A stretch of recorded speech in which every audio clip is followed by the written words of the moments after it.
here's the thing.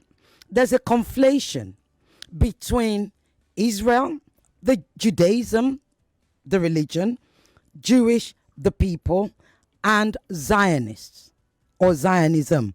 And I'd like you, because you clearly do love Israel, you clearly do want to speak truth to power, not just want to, you do.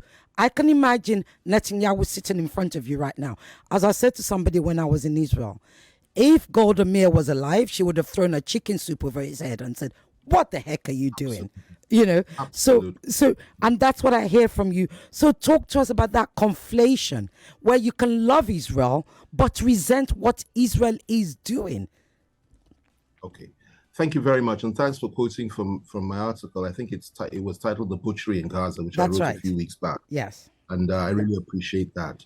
I spoke from the heart, and I'm also interested in what you just said about me sitting, if I were in front of Netanyahu. And you're absolutely right about Golda Meir. She was a wonderful lady. She had compassion, and she certainly would have told off people like Benjamin Netanyahu and put them in their place. Interestingly, I've written a letter, which I'll quote from later, an open letter to the president of Israel. I think I finished it 2 days ago, and it'll be out sometime next week for the public, and I'll publish it. But going to your question now, it's a very good question, an interesting question. You see, what's happening here is this. Let me start by telling you the large number of Jewish people, the more traditional ones, the Torah Jews and so many others, what people call the most conservative form of Judaism, are actually against what Netanyahu is doing, and actually do not believe in this expansionist idea of a greater Israel, where Israel will just simply expand its borders back to biblical days and try to gobble up all the countries around her, literally from Egypt up to Lebanon, up until literally the borders of Iran, which is really what the vision of a greater Israel is, and which is really what some of these people, I think, like Netanyahu, want to do. There is a distinction between Judaism, which is a faith that has suffered for many years, a great faith, a noble faith, with noble people who have been badly treated by the rest of the world for so many hundreds of years, literally thousands of years. There's a distinction between that group of people and the people that are running Israel today. Zionism is a completely different thing to Judaism, totally different. Zionism is a concept that came into being in the late 19th century. I believe the man's name was Hegel, I've forgotten his name. He created it. Herzl, that's it. He created, absolutely. I wrote about it in one of my essays in detail. But he created it.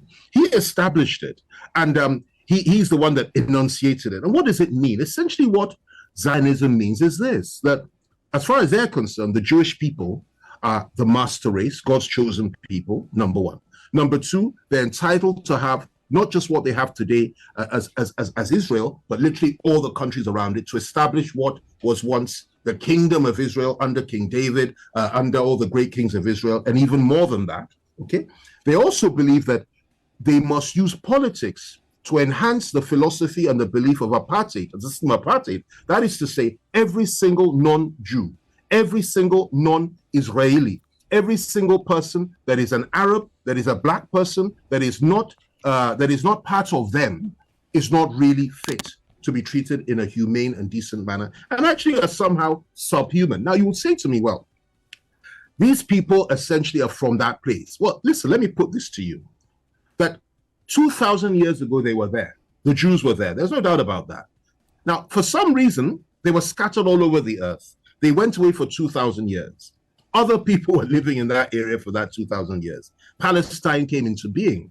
It became a British colony later. But it came into being, and there were people there, Semitic people living there. 2,000 years later, you now come back simply because the Germany killed so many of you. The world treated you so badly. The West collectively felt there was a sense of guilt that they had to find your homeland, a homeland for you to go back to and to live there. Okay, to make, to satisfy their own sense of conscience and decency, and also to make up for what the Germans had done to you. They killed 6 million people, and millions of others were killed by non-Germans, okay, throughout the century. So they decided, look, we need to do something for these people. And what happens? Where do we put them? There was a very strong argument. And in fact, the gentleman you mentioned earlier, the first choice that they had was actually Uganda. That, look, let's take them to Uganda. It almost came to that. Uganda in Africa. But ultimately they said, no, let's take them to Israel where they have roots and they can reclaim the land. And they went there. And when they got there, imagine those that have been there for 2,000 years are now met with people who say, listen, we own this land. You have to get out of this land. We must dominate you. We must overcome you. We must subject you to our will. And we must keep you firmly under us in the name of Zionism because we are the master race. How do you expect the Palestinians and the Arabs to feel about that? Of course, they would resist it. But that's essentially what happened. And now what happened? It was a legitimate aspiration to have a Jewish state. There's nothing wrong with that.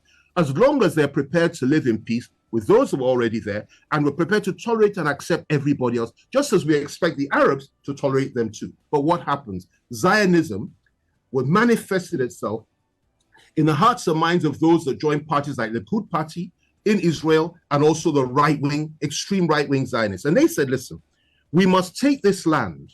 Everybody below us, the Arabs and everybody else are below us, and we must subjugate them. And they entrench what is established is essentially an apartheid state in the Middle East, where the Israelis were the only ones that mattered, nobody else mattered.